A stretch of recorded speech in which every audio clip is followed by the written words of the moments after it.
It was very, very hot. It was that summer of unbelievable heat in Los Angeles County. Most people at that time were not hesitant to leave windows open.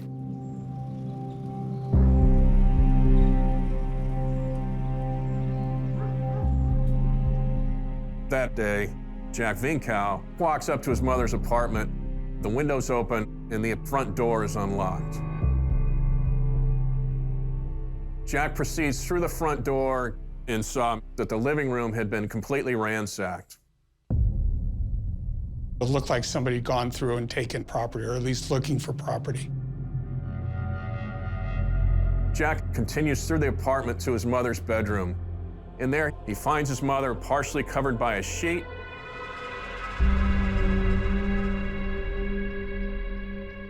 Her throat was horribly slashed, almost to the bone.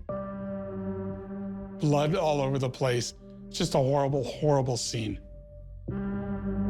He phones LAPD's 911 line and tells them, "Someone has murdered my mother, please come quick."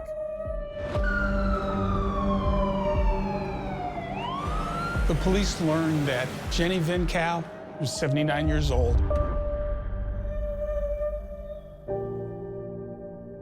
She had immigrated from the USSR to New York City.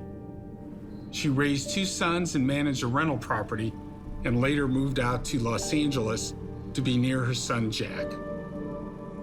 Jack was undoubtedly horrified. Who would do this kind of horrific thing to an elderly woman?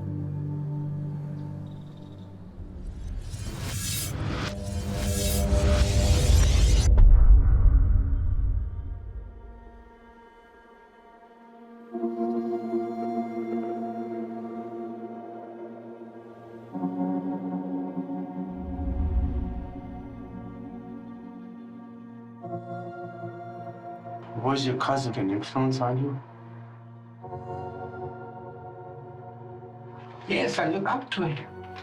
Because when you're at that age, you know, superheroes, war heroes are like in comic books, TV. This he was vicious, mean, strong, you know. Miguel, oh man, that guy, when he came back from Vietnam, he was something else.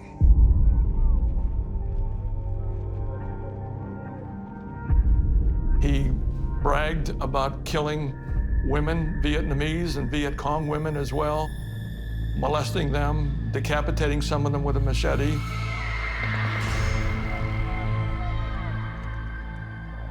I didn't believe me that he could come to my house.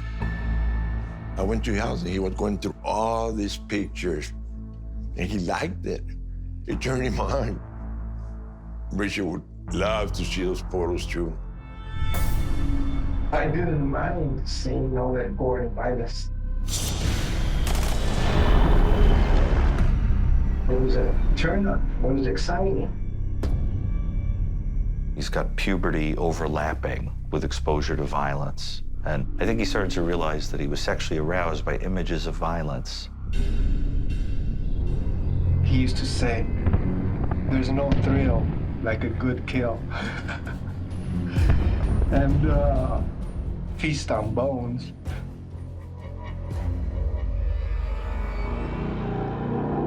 So there was a tragic incident where Ramirez was spending time with his cousin. It was a sunny day. I had been with Mike that day, hanging out, and he got to his house about 3 p.m.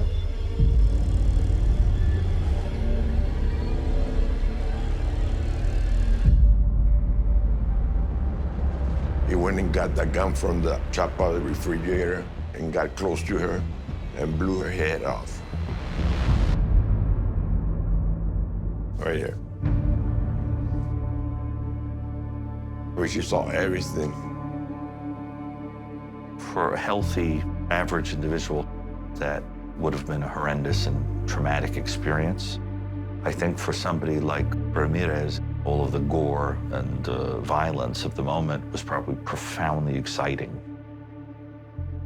It struck me that she was dead, you know, because I knew her pretty good.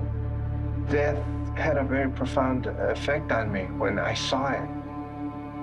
Unfortunately, Miguel became something of a surrogate father figure to Ramirez, and I think really inspired him.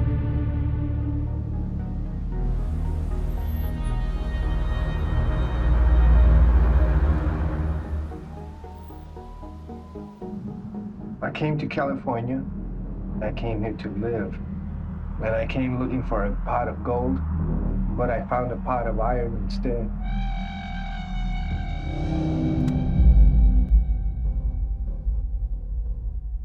He didn't have a job. And people were telling me that he was going through the garbage cans and eating. I go, no way. No way. He wouldn't do that.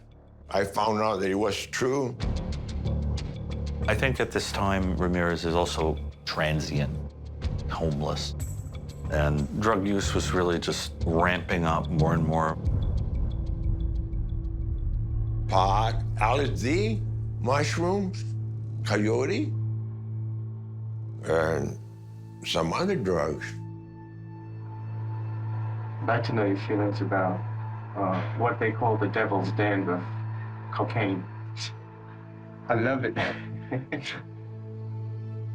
Cocaine is extremely destabilizing, causing a diminished sense of self-control of one's more improper urges. He's basically supporting himself in a serious drug habit with repeat burglary. And then ultimately, I think, falls in love with Satanism. Satan is a stabilizing force in my life. It gives me a reason to be, an excuse to rationalize. Ramirez clearly was searching for a structured sense of self to give him personal identity. And first, I think he latched onto Miguel, and then Satan becomes something of a father figure. I knew he was gonna go get himself into big trouble.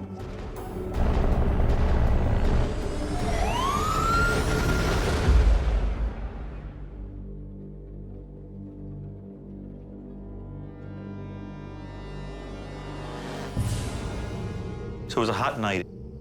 Ramirez is really very high on cocaine. He doesn't have a place to sleep. He's just kind of driving around in a stolen car. You know, when I was on the street, I was a loner. I stayed to myself. I really had no contact with people. You know, I didn't think about other people's feelings and needs. He's trying to put together enough money through his various illegal activities to possibly pick up a sex worker. And he winds up in Glassell Park.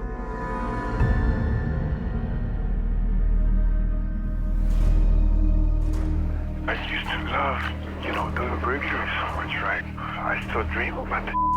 You dream about it now? Yeah, excitement. And one particular home, there's a open window.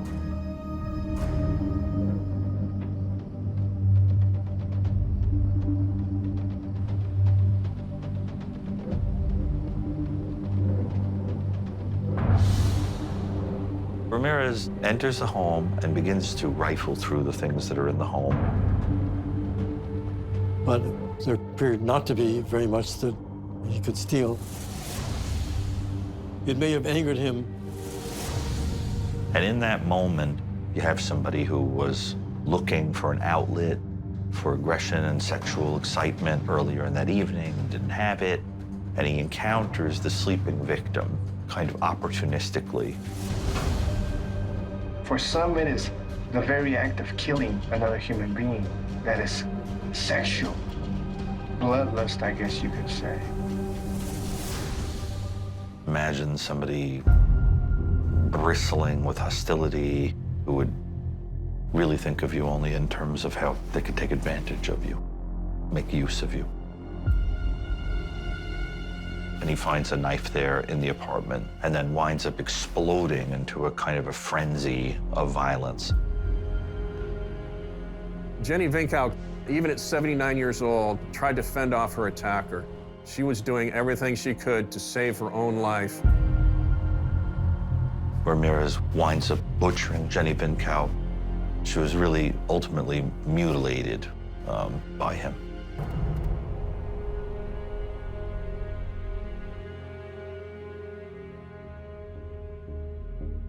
He probably had a kind of orgasmic, sexualized thrill from the entire frenzy, and I think would have been left with a feeling of control, power, domination, feeling on top of the world.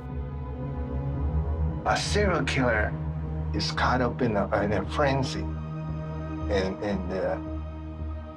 by the time it's over and done with, he'll reflect back on it and wish it had lasted longer.